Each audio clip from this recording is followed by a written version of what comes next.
Now we're next going to tackle solving a system of 3 linear equations and 3 unknowns. And our basic strategy will be this. What we'd like to do is to eliminate one of the variables, either x, y, or z, in 2 different ways. That will then reduce the system from a system of 3 equations and 3 unknowns to a system of equations in 2 unknowns.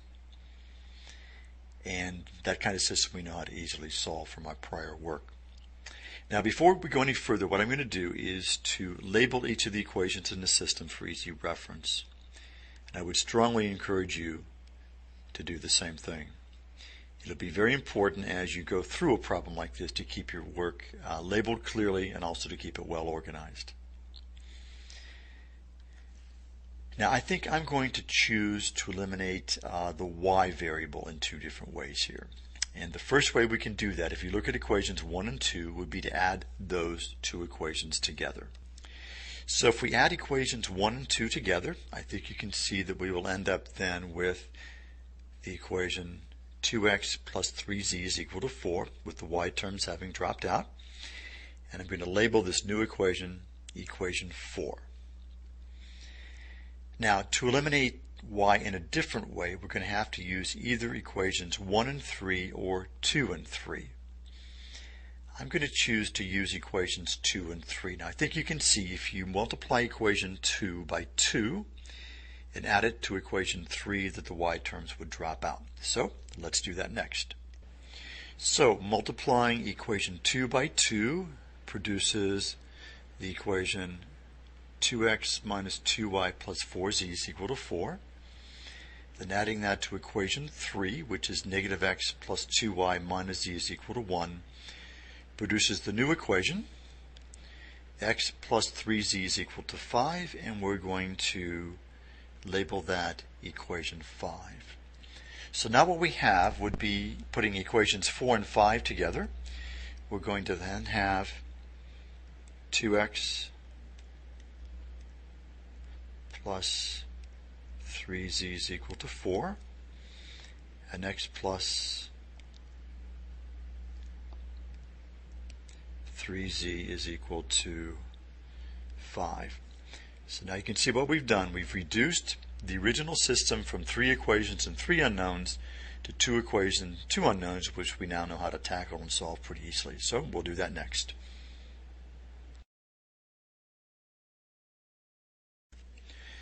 Now to solve the system of equations that we've created using equations 4 and 5, I think you can see it would be best if we multiplied one of these equations by negative 1 and added it to the other to eliminate the z terms.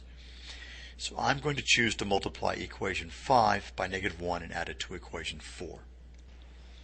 So equation 4 stays untouched, so it becomes 2x plus 3z is equal to 4. And multiplying negative 1 times equation 5, you can see will produce negative x minus 3z is equal to negative 5. So if we add these 2 equations together, we'll end up with x then. The z terms drop out, being equal to then negative 1. Now then, to find the value for z, what we can do is substitute that value for negative 1 back into either equation 4 or equation 5. And I'm going to choose to use equation 5. So making the substitution for x being negative 1 in equation 5, we then have negative 1 plus 3z is equal to 5. And if we add 1 to each member here, we end up with 3z is equal to 6. And dividing each side by 3, we end up then with z being equal to positive 2. Now to find the value for y, what we need to do is substitute these values that we found for x and z back into one of the original equations. And I'm going to choose to use equation 1. So substituting, you can see here in equation 1, the negative 1 for the x and the 2 for the z will produce the negative 1 plus y plus 2 is equal to 2. And if we simplify on the left-hand side, we end up with y plus 1 is equal to 2, or y then is equal to positive 1. So now we have all 3 values. And what we'll do next then is to represent the solution as an ordered triple.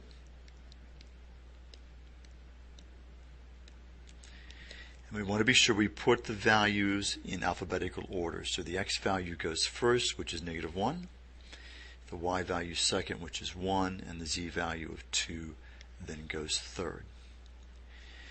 Now you probably know from reading material in the text that this represents 1 point in 3 dimensions. And what it is the point of intersection of the 3 planes whose equations are represented in the system. Now, as our final step, what we'll do is to check to be sure that all those values satisfy all 3 equations. So now to check our solution, what we need to do is take the values for x, y, and z that we found and substitute them into each of the 3 original equations. So doing that for equation 1, you can see that we're going to have here then -1 plus 1 plus 2 is equal to 2, and simplifying then we have then 0 plus 2 is equal to 2, or 2 is equal to 2. So our solution checks in equation 1. And substituting the values then into equation 2, we'll end up then with -1 minus 1 plus 2 times 2. And simplifying, we have then -2 plus 4. And -2 plus 4 is 2. So our solution checks then in equation 2. And to finish up then, we'll substitute the values into equation 3, which produces then the opposite of -1 plus 2 times 1 minus 2. And if we simplify here, we end up then with 1 plus 2 minus 2. And simplifying left to right, then we have what, 3 minus 2.